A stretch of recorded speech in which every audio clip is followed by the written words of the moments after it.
Фотографията играе уникална роля в света. Със способността си да документира историята, да улавя триумфите и трагедиите на човечеството, да развива науката и да се развива в нова форма на изкуство, тя е трансформиращо средство. В миналото, документирането на събития е било ограничено до ръкописни бележки и илюстрации. С навлизането й обаче, хората успяват да уловят отделни моменти по начин, който преди не е бил възможен.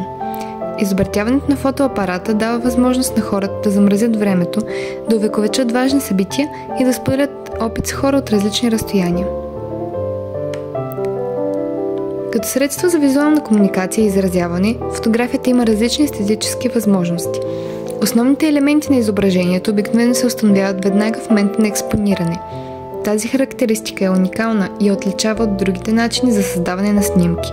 Привидно автоматичното записване на изображение придава на процеса усещане за автентичност. Въпреки че камерата обикновено ограничава фотографа до изобразяване на съществуващи обекти, а не въображаеми или интерпретативни изгледи, опитният фотограф може да въведе творчество в процес на механично възпроизвеждане. Изображението може да се променя с различни лещи и филтри. Видът на чувствителния материал, използван за запис на изображението, е допълнителен избор, а контрастът между осветяване и сянка може да се променя чрез вариации в проявяването. При отпечатването на негатива, фотографът има богат избор по отношение на физическата повърхност на хартията, тоналния контраст и цвета на изображението. Той може също така да създаде напълно изкуствена сцена за снимане. Най-важният контрол е визията на твореца. Той или тя избира гледната точка и точния момент на експозиция. Фотографът възприема основните качества на обекта и го интерпретира според своята преценка, вкус и участие. В 19 век изображенията на феодална Япония и периода Едо са били предавани и популяризирани на Запад главно чрез изображения, гравирани върху дърво. В началото на периода Мейджи Япония открива фотографията като нов начин за заснемане на ежедневието. В Япония живописта и фотографията са толкова тясно свързани, че използваният термин е шашинга, което може да се преведе като фотографска живопис. Историята на фотографията в Япония започва през периода Едо.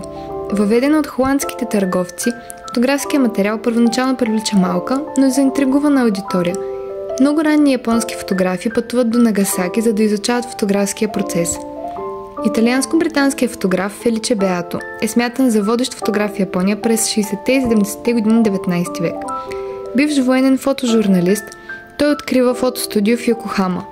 Целта му е била да комерциализира тази велика новост – Япония, за западната публика.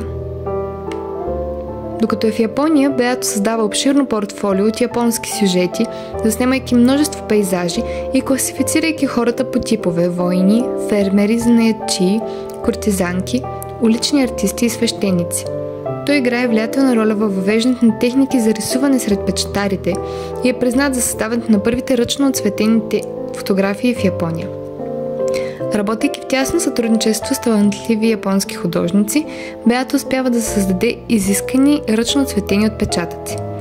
В стилът на фотографиране може да се забележат японски естетически концепции, като ла, юген, моно но аваре и ики. През Мейджи столицата е преместена в Токио и за първи път западните идеи и продукти са свободно допуснати в Япония. Пионери на японската фотография са Уено Хикома в Нагасаки и Шимоока Ренджо в Йокохама.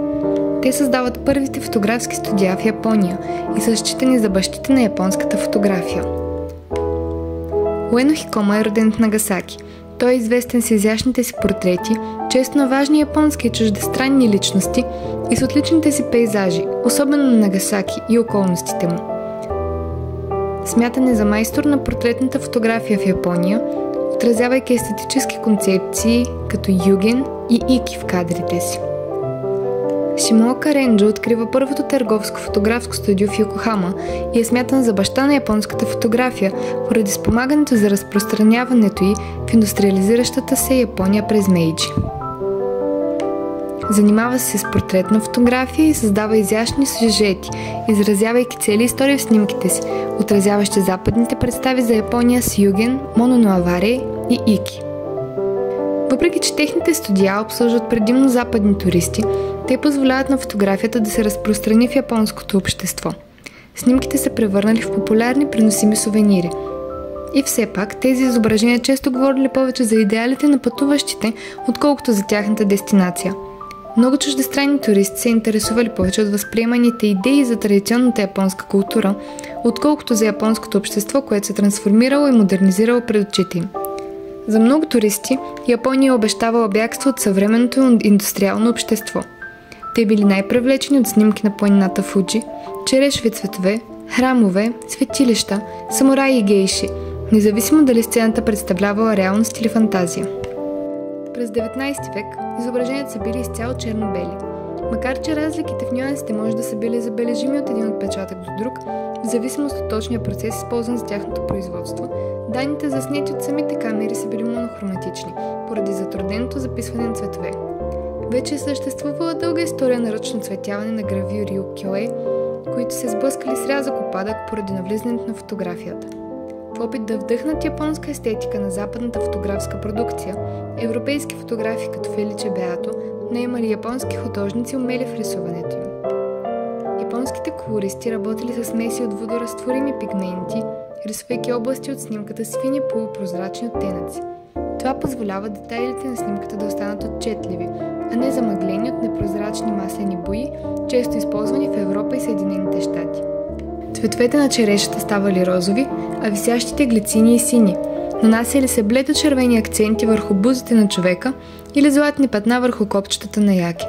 До края на 19 век колористите постигали по-ярки нюанси чрез добавяне на изкуствени анилинови багрила. Процесът на оцветяване на снимка отнемало време и един експерт можел да завърши само 2 или 3 отпечатъка за 12-часов работен ден. Скоро студията започвали да рационализират процеса на оцветяване, като всеки колорист се е специализирал в определена област на цвета, предавайки снимката на друг колорист, след като завършил своята секция.